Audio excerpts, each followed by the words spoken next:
Touraine, on est en août 2016.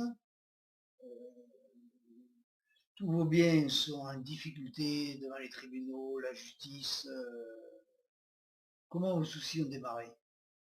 Par un agent immobilier à qui j'ai voulu acheter un commerce de tourisme à vendre. Et curieusement, il n'a rien vendu pour l'achat de cette résidence. Il m'a proposé un ami banquier et un prêt relais. En fait, vous étiez allé le voir pour vendre des biens? Et surtout pour acheter la résidence. Et à l'occasion de ce coup de cœur, je lui ai remis 2 biens en vente qui couvraient exactement la somme d'achat de cette résidence. D'accord. Donc vous avez conclu avec lui? Oui. Vous Je lui avez... ai donné 2 mandats pour vendre mes 2 biens et nous avons signé l'acquisition pour la résidence. Voilà. Donc ça, c'était une résidence... de tourisme avec 8 villas tout équipées. J'ai acheté le fonds de commerce et les murs, la clientèle existante. Ça marchait très bien et la rentabilité était parfaite et les logements étaient tous occupés, loués d'avance. Et donc ça, cet achat, c'est avril 2008, c'est ça? C'est ça, exactement, oui, à avril 2008. Et donc ça a duré... 6 mois, plein, la clientèle qui existait depuis 10 ans. On a travaillé pendant 6 mois, très bien, parfaitement, sans aucun souci. Les problèmes sont venus dès qu'il y a eu des logements qui se sont libérés, en octobre. Et là, l'agent immobilier m'a proposé un couple de clients qui s'est avéré être des repris de justice, qui ont tout fait pour saboter la résidence, les logements, la verdure. Donc, dites l'agent immobilier. Donc il y a une agence immobilière au départ. Oui, c'est Yannick Bouteloup qui a 2 agences immobilières, une à Saint-Rémy et une à Mossane, Happy Immobilier. Et donc vous étiez allé à Saint-Rémy-de-Provence. Voilà, c'est ça, à Saint-Rémy-de-Provence. Parce que votre résidence hôtelière, elle est à Saint-Rémy-de-Provence, vous me dites, en face de la gendarmerie, à En face à la gendarmerie, Saint-Rémy-de-Provence. exactement. Voilà. Donc quand vous avez commencé à avoir ces ennuis, vous êtes allé à la gendarmerie, vous avez fait quelque chose, non? Bien sûr, des plaintes. Et on m'a bien fait comprendre Et que ces plaintes contre qui? Contre... c'était Madame Rivero Johanna, son compagnon Bernardo Michael, qui avait des antécédents juridiques, je l'ai su par la suite. C'était quoi leur Ensuite, type d'antécédent juridique? je ne sais pas. Vous Je ne savez sais pas. pas. D'accord. Après, il y a Monsieur le maire de Saint-Rémy qui m'a mis avec les Il deniers s'appelle comment le maire en ce moment? Cherubini, D'accord. m'a mis Risa Alain, un repris de justice aussi, C'est qui pareil, m'a menacé de mort. vous avez Donc su comment que c'était un repris de justice? il s'en cachait pas. Et ensuite, j'ai eu des menaces téléphoniques, tout enregistré, des menaces de mort, etc. Et des dégradations. Voilà. Donc vous pensez que on vous a mis dans cette résidence exprès des personnes pour abandonner le bien, Oui, laisser tomber. oui. Voilà. Lorsque Cerisa est parti, on m'a mis M. Bensoussan qui avait des antécédents juridiques aussi.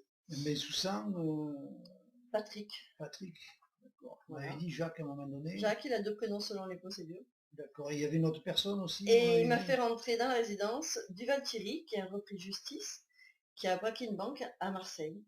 D'accord. Donc j'ai la preuve courrier qui est arrivé à la résidence, dans ma résidence, et qui, je le précise, est en face de la gendarmerie. Donc on comprend bien qu'il y a vraiment un lien entre la gendarmerie et ces personnes-là, qui ont tout fait pour saboter le commerce, la clientèle, les extérieurs, les intérieurs.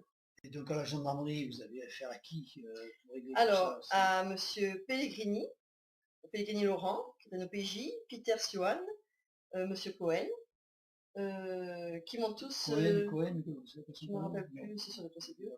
Et ils m'ont bien prévenu de ne pas revenir, sinon ce serait moi qui serais en garde à vue. D'accord. Voilà, ils ne voulaient pas s'en occuper. Donc ils ont pris peut-être les premières plaintes, ils ont rien fait avec, et puis par la suite ils vous ont Les plaintes sont détournées entre les éléments reconnus par ces personnes-là, ces auteurs eux-mêmes, signés. Ça s'est transformé avec le procureur Pasta. Je suis devenue non plus victime, mais auteur des faits dont j'étais victime. Voilà, pour me calmer, quoi, pour que j'arrête de déposer plainte. Dans la suite de ça, cette résidence, qu'est-ce que vous avez fait? Qu'est-ce qu'elle est devenu? Eh bien, cette résidence, bon, ils ont fait pas mal de sabotage. Portail électrique, toutes les portes, les éclairages, l'arrosage automatique, plus toutes les menaces. J'ai été braquée dans la résidence avec mes enfants. Et donc ces gens-là, vous avez essayé de les expulser parce que Donc, vous avez... Ben Soussan, on a réussi à le faire expulser par procédure, alors qu'il n'y a même pas besoin de procédure, puisque c'est des locations saisonnières de tourisme, c'est des meublés. Et donc, malgré l'expulsion, il s'est retrouvé que c'était mes avocats qui le défendaient, mes propres avocats l'ont défendu et ont tout fait pour qu'il ait l'autorisation de revenir à la résidence, curieusement. D'accord. Voilà, pour garder les lieux, en fait. Et mes locataires, j'avais enfin un client qui avait un bail encore, contrat de location, et ils ont fait des procédures pour le faire partir, curieusement. Ouais, donc vous là, à ce moment-là, vous ne maîtrisiez pas du tout ce qui se passait. On a essayé de tenir le commerce au maximum, et Ben Soussan nous a bien dit que c'était prévu d'avance. Quoi qu'on faisait, on n'arriverait à rien, aucune procédure, rien du tout. C'était prévu pour quelqu'un, et qu'on allait me faire banquer, les termes, et me ruiner. D'accord. Donc dans cette résidence, en fait, vous avez investi vos fonds, des fonds Des personnels. fonds personnels, c'est une URL, donc je suis seule associée, et j'ai mis mes deniers personnels, des fonds personnels. J'ai vendu une maison déjà, j'ai forcé l'agent immobilier même à moitié du prix pour que l'argent rentre dans la caisse. Voilà. Et donc derrière, vous aviez en garantie 2 maisons que vous aviez en cours de vente. Voilà, il n'y avait aucun problème financier, puisque j'avais 2 biens qui couvraient l'achat, ou la clientèle existante qui représente 8 villas, c'est-à-dire par semaine, ça représente dans les 16 000 € par mois. Voilà. Donc vous aviez les garanties suffisantes quand vous avez acheté. Il n'y avait aucun problème. Largement Donc ce qu'ils ont essayé de faire, c'est me faire peur. Comme on a continué à tenir le commerce, on a essayé de me mettre violation de domicile, on a essayé de me mettre travail illégal de ces mêmes personnes. Donc j'ai gagné les prud'hommes, ils ont fait appel, j'ai encore gagné les prud'hommes. On m'a mis violation de domicile à Aix, on m'a complètement relaxé. Mais à un moment donné, vous avez, quand vous avez vu ces ennuis, vous êtes allé voir la justice. Vous m'avez parlé de tribunaux de Alors commerce. j'ai fait plein de plaintes qui sont doublées, tamponnées, j'ai les doubles en lieu sûr, je précise, et qui ont disparu au fur et à mesure, même comme des professionnels, les avocats m'ont dit, c'est pas disparu, c'est vraiment annulé, quoi. Et donc, j'ai compris que la justice au pénal, ce serait très long, qu'à Tarascon, il ne ferait rien, lieu des litiges. Parce que Tarascon, c'était un procureur qui était saisi de l'affaire. C'est le procureur Pasta. Qui venait, Christian, qui venait d'Alès, qui a eu des procédures bizarres aussi à Alès, qui est connu sur Internet, pour défendre des dossiers, ou faire disparaître, ou classer des plaintes, etc. Donc vous êtes allé au tribunal de commerce. Moi-même, alors on m'a conseillé de me mettre en sauvegarde en attendant que les plaintes pénales que j'avais transmises à Nîmes, aux alentours, puissent aboutir, pour que je puisse travailler en paix, en toute sécurité pour mes clients, qui ont eu aussi des soucis. Donc vous avez eu un juge qui a décidé quelque chose? Voilà, je suis allée moi-même au tribunal de commerce pour me préserver, mais ça a été pire, encore croustillant. Donc le dossier, on doit déposer un dossier en plusieurs exemplaires, on doit être convoqué sous 15 jours.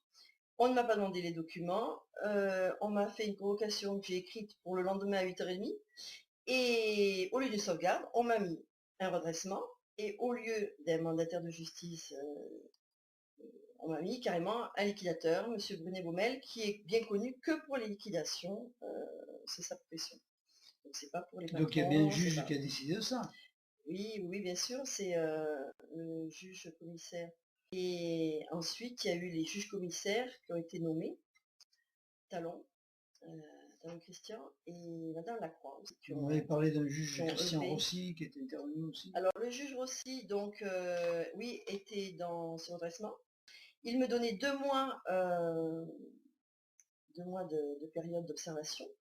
Et juste un mois après, curieusement, ce même juge a décidé l'extension de redressement, mais bien personnels, qui sont conséquents. Et ça, c'était C'était juste un mois après, c'était en septembre 2009, le redressement, et octobre 2009, extension bien personnelle, tranquille. Voilà. D'accord. Ensuite, j'ai eu Ben Soussan qui m'a fait des menaces, tout ça a continué. Hein, voilà. Mais bon, donc ils ont fait l'extension à vos biens personnels, donc derrière, ils fonctionner, il faut continuer, puisqu'aujourd'hui vous êtes avec des saisies-ventes sur vos biens personnels. Donc, Oui, comment bien ça s'est sûr. passé tout ça? Chaque bien est passé plusieurs fois au tribunal. C'est le tribunal de Tarascon qui est complètement incompétent, qui vend, qui essaie de vendre, qui font des tentatives de recel de biens sur des biens de Nîmes qui sont du Gard, et non pas des Bouches-du-Rhône, donc il y a incompétence territoriale du juge. Le redressement n'est pas conforme, ils n'ont pas les pièces, ils n'ont pas les inventaires prisés. J'ai beau prévenir tout le monde, c'est une chaîne entre les juges, les avocats et les huissiers qui exécutent, persuadés qu'il ne peut rien leur arriver en toute impunité puisque le système est bien rodé dans la région. Voilà. Alors, vous m'avez parlé de fausse adjudication. Ah, les fausses adjudications, donc c'est par exemple une société qui n'existe pas, qui doit normalement déposer un chèque de banque avant la vente, etc., qui dépose ses statuts après la vente, qui ne paie pas dans les 2 mois comme c'est obligatoire, etc., qui vont jusqu'à inscription faux aux hypothèques, tout ça, tranquille. D'accord. Donc dernièrement, vous avez eu la visite d'huissier, de marchand de Oui, biens. donc pour en revenir à cette résidence, elle aurait été vendue en 2011. Ils ont fermé, ils ont changé les serrures en 2012 pour que je n'y aille plus. Et j'ai les impôts qui me demandent tous les impôts 2011, 2012, 2013, 2014, 2015, avec menaces, etc. des impôts. Donc on perd du temps. Voilà. Et donc là-dedans, il y a un mandataire liquidateur. René Baumel, Voilà. Donc, Bernard, Darles. d'accord. Et donc c'est lui qui gère tout ça en fait Oui, bien sûr, oui. illégalement. Oui, oui, bien sûr, il fait fermer tous les biens pour que je ne puisse pas travailler, ni les louer, ni les vendre. Enfin, je suis bloquée. Oui, de manière à ce que Bloquée. vous n'ayez plus aucun revenu. En fait, ils ont l'habitude de voler les personnes et les banques, en fait. Parce Puisque que les oui, biens sont mis aux cartes du prix, voilà, parce achetés par des copains. parce que vous avez quand même un emprunt sur cette résidence qui vous a été conseillé en pré-relais en Oui, oui, attendant que vous ayez. oui, bien sûr, bien sûr. D'accord. Alors dernièrement, ils se sont pris à mon domicile. Donc toujours le GEX, Madame Simitian de Tarascon, qui n'a pas la compétence pour mon bien de Nîmes, ici où j'ai mon domicile. Il y a eu les visites pour les termites, ils ne sont même pas allés dans le grenier. Il y a eu les visites, c'est-à-dire pendant 1 heure, tout a été filmé, ils ne sont pas au courant, mais en lieu sûr, il n'y a que 4 marchands de biens qui sont venus visiter en 1 heure. Il n'y a pas eu l'affiche pendant 1 mois, tout le quartier peut en témoigner. Oui, C'est des petites oui. ventes qui se font entre eux, entre copains. Ils se tutoient, ils se font la bise, tranquille. Voilà. Ok. Et donc aujourd'hui, ils vous ont pris la résidence, un Bah, ils appartement. empruntent. Disons que on en est aux tentatives de recel. Ils savent qu'il y a une plainte. Bon, ils pensent que dans la région, elle est étouffée, mais ils ont eu la bonne idée de toucher un bien dans une autre région. Donc, j'ai continué de plaindre sans s'arrêter, pour qu'il n'y ait pas de prescription, Voilà. etc. Donc il y a un autre procureur qui a été saisi Voilà. sur votre région. Voilà. Mais maintenant, le délai raisonnable, C'est qui cet autre procureur? c'est Madame Étienne. Tout ça? Madame Étienne Carole au TGI de Caen. D'accord. Qui elle donc a tout le dossier de cette affaire-là aussi. Bien sûr, puisque ils en sont à espérer tenter le recel de ma propriété familiale du côté de mon père. Et comme maman est usufruitière, ils osent dire que selon tel article, lorsque le bien par l'usufruitier est abandonné ou n'est pas là, donc ils ont le droit d'annuler l'usufruit, ce qui est complètement ce qui suit le cours d'escroquerie. D'accord. Donc aujourd'hui, vous avez plus de revenus Alors, et plus vous de êtes revenus. poursuivi de tous les côtés. Ils m'ont fait une procédure d'interdiction de gérer pendant 10 ans, mise sur le casier judiciaire, à une mauvaise adresse que je n'ai jamais reçue, donc ce jugement n'existe pas, bien évidemment. Je n'ai jamais eu ni convocation, ni conclusion. J'ai les preuves que pendant ces 6 mois de procédure, ils m'ont écrit, le tribunal de commerce m'a écrit et le procureur m'ont écrit à ma bonne adresse. Et entre-temps, à chaque fois que c'était sur cette procédure, c'était à une très vieille adresse qui n'a jamais apparu dans les procédures. Donc ça fait partie des fausses convocations, de mauvaises adresses, en retard, etc. Donc aujourd'hui, vous multipliez les procédures Ah oui, je maintiens les procédures. aucun résultat. Je sais très bien que ça sert à rien, parce que des procédures, ce ne sont pas des vraies procédures. Donc il n'y a que le faux, l'usage de faux, il y a une procédure pénale. Quand un jugement est targué de faux, il est nul. Oui, mais en attendant, il n'y a aucun En attendant, procureur, aucun juge qui voilà, avance en réellement attendant, dans il cette faut affaire. qu'une personne dise, voilà, ces papiers sont faux, nuls. Donc vous attendez de la justice. Voilà, j'attends de la justice qu'elle fasse son devoir, son travail D'accord. correctement. Et donc là, vous faites cette vidéo pour la publier sur Internet.